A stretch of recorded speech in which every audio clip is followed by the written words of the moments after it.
The story you are about to hear is true. Attention, all true.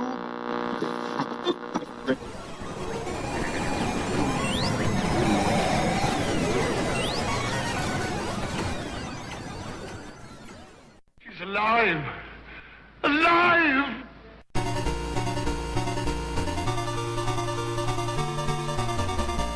Welcome to the Retro. I'd always liked sword and sorcery style movies and literature. When I started playing Dungeons & Dragons, though, a need for that material grew, as I wanted something that would complement my obsession with gaming. There were a couple of animated Rankin Bass specials, there were movies like Dragon Slayer, but if I were to turn on the television, unless it was a movie, there was very little options for me as a sword and sorcery fan. This all changed in 1983. I didn't see Wizards and Warriors coming. It replaced a series that I had been watching up till that point called Bring 'Em Back Alive, which I really need to cover on another episode of the show.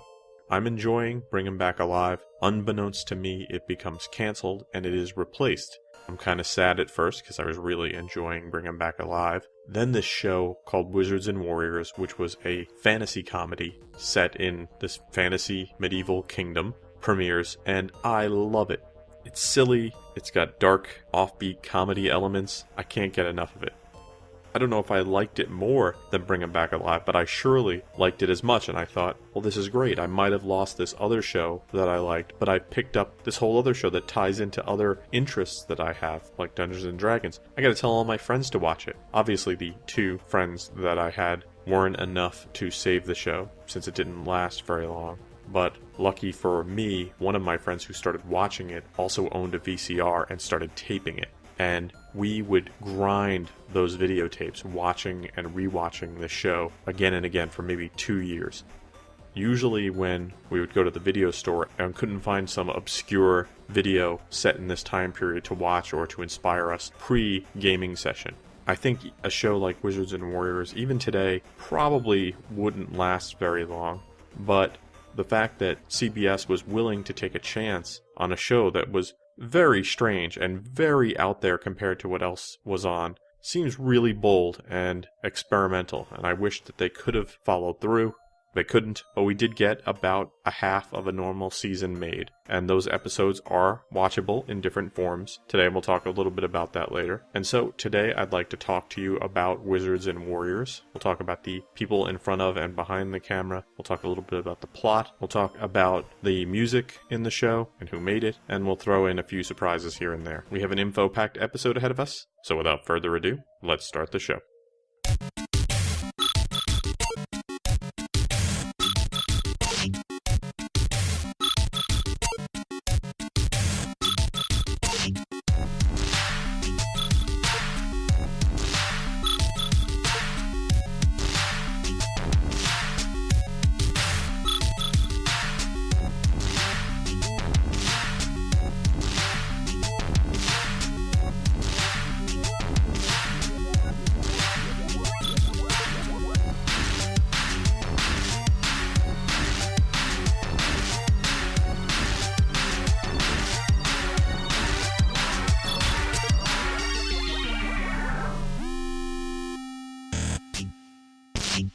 Wizards and Warriors was a CBS comedy, I guess is the right word for it, that premiered in 1983. It was a 1-hour show. It starred Jeff Conaway, Walter Olkowitz, Julia Duffy, Duncan Regar, and Clive Reville.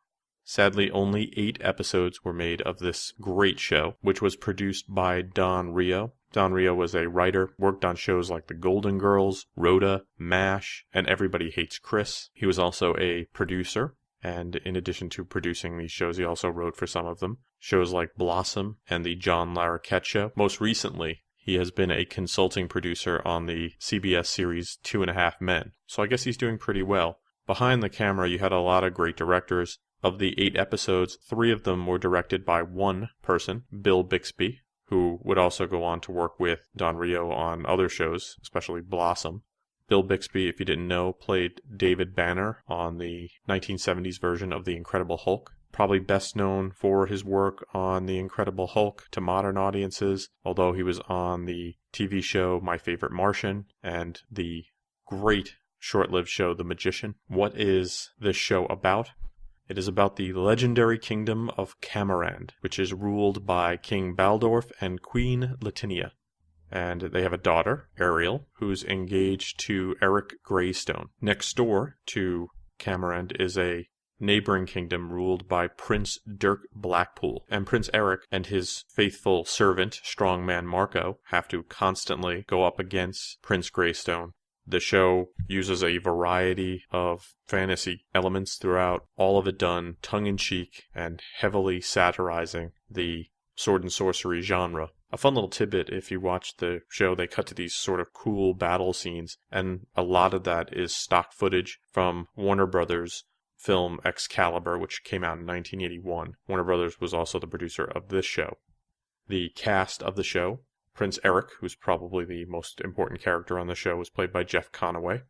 Jeff Conaway was born in 1950, passed away in 2011. If you love musicals, you'll probably remember him as Kenickie in Grease. He was also on the TV show Taxi and Babylon 5. Later on in life, he had substance abuse problems, and that's where a lot of people remember him now from being on all sorts of sort of celebrity rehab stuff.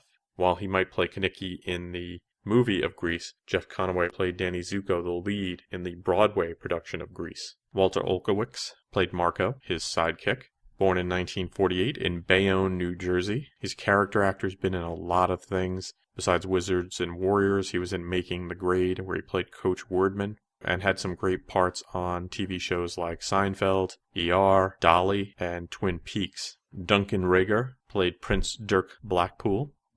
Rager, born in 1952, is a Canadian writer, artist, actor. I remember him because he's had several roles in different versions of Star Trek. Spoiled Princess Ariel was played by Julia Duffy. Duffy was born in 1951, American actress from Minnesota, tends to play spoiled and rich in all the roles she gets. After her work on Wizards and Warriors, she would get a role on Newhart, playing the maid of Bob Newhart's inn, Stephanie Vanderkellen. She had actually been up for the role of Diane Chambers on Cheers, which is a role she lost to Shelley Long. After Newhart, she would join the cast of Designing Women, replacing Delta Burke. She was only on the show for one season, but for some reason during the last season she wasn't asked back. Clive Reville played the evil wizard Vector. Clive has an immense resume, has been in so many great things that I like: Magnum P.I., The Love Boat, Heart to Heart, Star Trek The Next Generation, Babylon 5. He did the voice of Alfred Pennyworth in the first 3 episodes of Batman the Animated Series. He's also the original voice for Emperor Palpatine in the original version of Empire Strikes Back. Although they would edit it out, he would still get credit. He also was in the movie The Legend of Hell House, where he played sort of, I guess, the secondary lead role. Tremendous talent and a great voice. Ian Wolfe played Wizard Traquil. Wolfe is cool because the man worked for decades in Hollywood, appearing in 2 episodes of the original Star Trek, All Our Yesterdays and Bread and Circuses, and dozens of other shows. If you're a George Lucas film fan, you might remember him for his role in THX 1138. To give you an idea of how long he was working, he served in World War I. Thomas Hill played King Baldorf, American actor, passed away in 2009. He also worked on the TV show Newhart and the miniseries V: The Final Battle, and he would make appearances on other great TV shows from that time period, including Married with Children, The Facts of Life, and Coach. Jeffrey Blackpool was played by Tim Dunnigan. Timothy Dunnigan was born in 1955, probably best known for playing the lead role of Captain Jonathan Power in Captain Power and the Soldiers of Fortune. If you listen to my A-Team show that I did quite a while ago now, he also played Faceman in the pilot for the A-Team. Queen Latinia was played by Julie Payne. After Wizards and Warriors went down, Latinia would land a role on the short-lived Duck Factory with Jim Carrey, and that didn't last very long, and then would land a role on the TV show Leo and Liz, which was created by Steve Martin, and that didn't last long. So she kept landing work, but none of it would work out. She started doing a lot of voice work and did stuff on The Tracy Ullman Show and on Garfield. Most recently, she has had a recurring role on the long-running HBO show Curb Your Enthusiasm. Randy Brooks played Witch Bethel. I didn't know a lot about Brooks, but had actually seen her when I saw Master Ninja 2 being covered on Mystery Science Theater 3000. In addition to Wizards and Warriors and Master Ninja 2, she made appearances on 38 other TV shows, including Who's the Boss, Designing Women, and Knight Rider. Now, with a little bit more about one of these very talented people is Vic Sage with Why Should I Know This Person?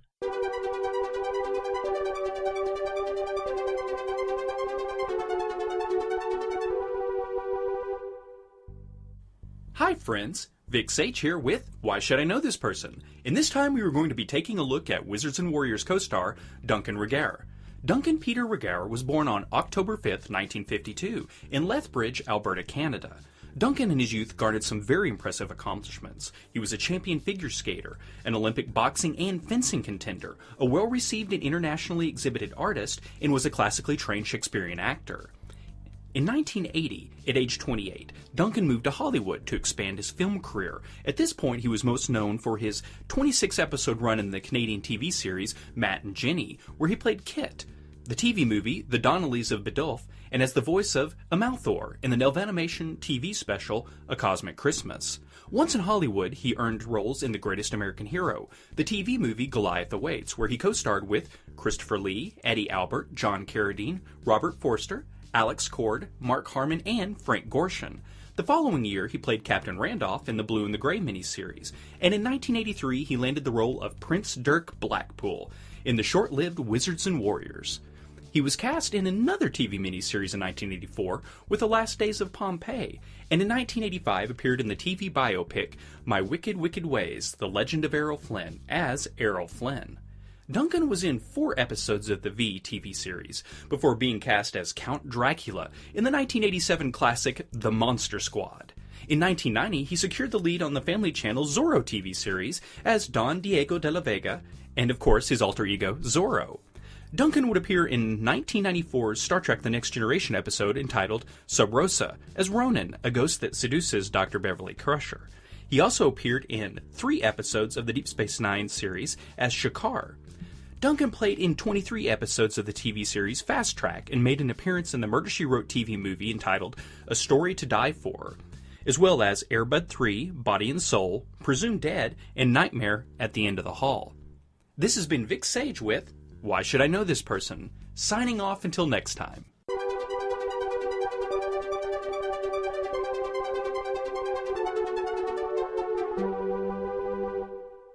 Thanks, Vic. In addition to its regular cast, there are 2 people who make appearances, among others, but 2 I want to point out, who make guest appearances. John Ratzenberger was in an episode of Wizards and Warriors. John Ratzenberger you might know as Cliff Clavin from Cheers. And Stephen Williams makes an appearance, and he was Captain Adam Fuller on 21 Jump Street.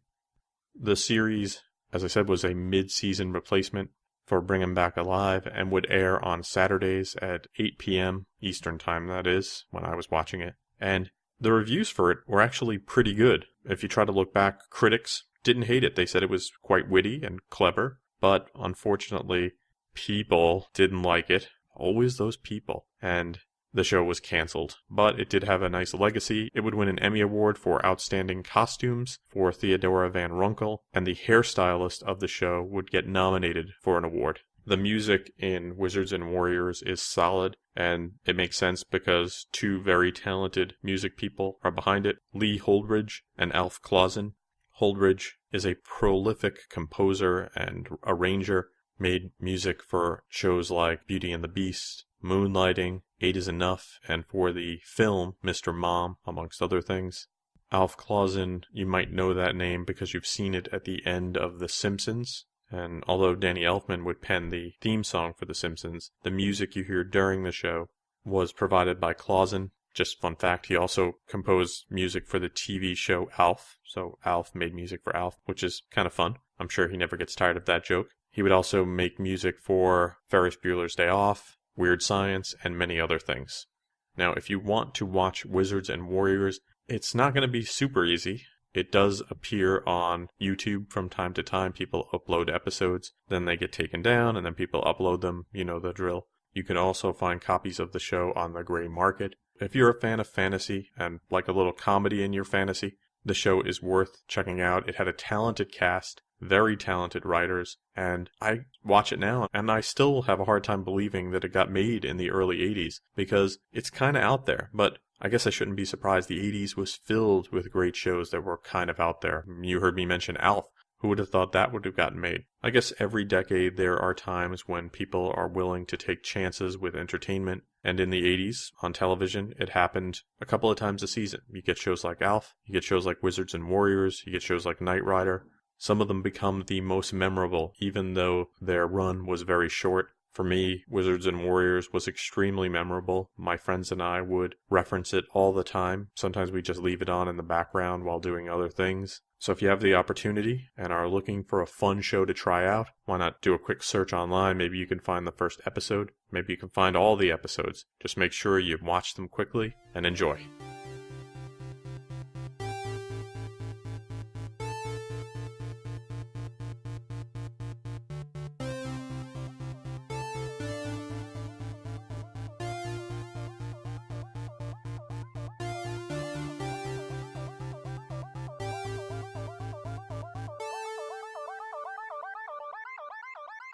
Thanks for listening to the show. For more retro fun, you can drop by the website at www.retroist.com. You can follow me on Facebook and Twitter. I'm at facebook.com/retroist and twitter.com/retroist. The music you hear on the show is by Peachy. If you have musical needs, you can email Peachy at peachy@retroist.com. Thanks to Vic Sage for another great Why Should I Know This Person.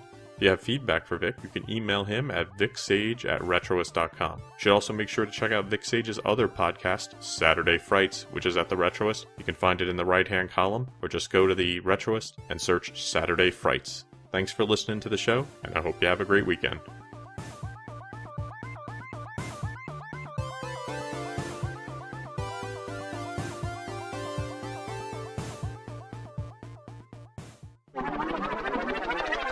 So the comical adventures I did with my fellow players just didn't work out as well.